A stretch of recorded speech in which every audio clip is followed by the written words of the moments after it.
kinds of different cables to connect to your device. That also comes with, of course, extra props, tools to install them, and some owner's manuals. Did have a few quirks. The FPV did cut out a little bit during the flight once in a while. So I think, again, I did report that to EXO so that they can look at that. They said their engineers are aware of it and are working on those. So just like any new product, I'm sure that they're going to have all kinds of little bug fixes. Now, the nice thing about that is they do have online firmware. So when you plug this in, it's already checking for firmware. It's already done, I think, 3 firmware updates since I've had it in the last couple of weeks. Even though I haven't flown it that much.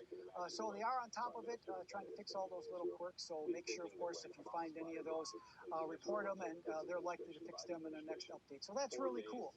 And of course, I didn't do all the smart functions. This has way too many to do in one sitting.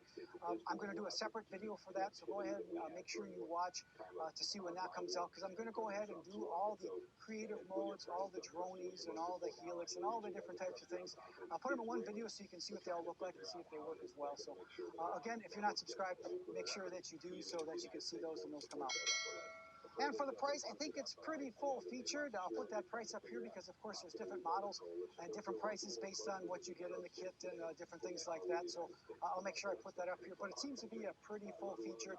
And with that, of course, if you found anything of use and interest, make sure you click that like. Really appreciate it. So until next time and next video, good flying. The stability that we have built during our 4 years has now been just squandered, thrown away, and putting us all at risk. What a terrible shame. I want to get your take on what's going on in Iran right now. And I know that the mullahs in Iran are still trying to target you, that forcing you to have extra security around. But if tensions increase and the Iranian regime actually retaliates, because you see these protesters bubbling up in Iran right now, is the area becoming more fragile? Does this become the next crisis for the United States? Isn't it true that they could block the Straits of Hormuz and prevent oil cargoes and perhaps make the oil situation even worse? Maria, there's no doubt about it. It's a tenuous situation. That risk is very real. I watched this for 4 years. I was so deeply involved in making sure that that day never came. When the Iranians were threatening Americans, we took out the leader of the IRGC Quds Force to make sure that he never threatened another American. This administration instead, they talk about the murder of Jamal Khashoggi. That's a bad thing.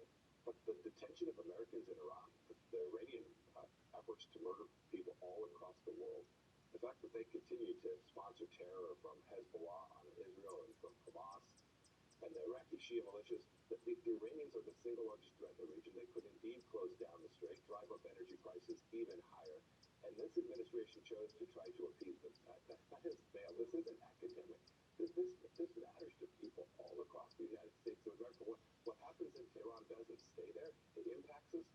And when you get that wrong, when you try to appease someone like the Ayatollah, who is a religious, theocratic, authoritarian, who wants to put down these protests inside of his own country using brutal force, and I pray for the Iranian people every day.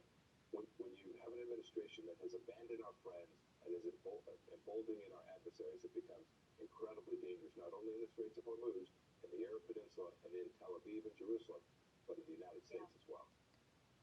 Senator, real quick before you go, I saw your speech at the Faith and Freedom Coalition's Road to Majority Conference in Nashville. It was a great speech. Congrats. I think that you were complimentary to President Trump, but you also talked about what your leadership did in the administration. It has sparked lots of people to talk about you in 2024.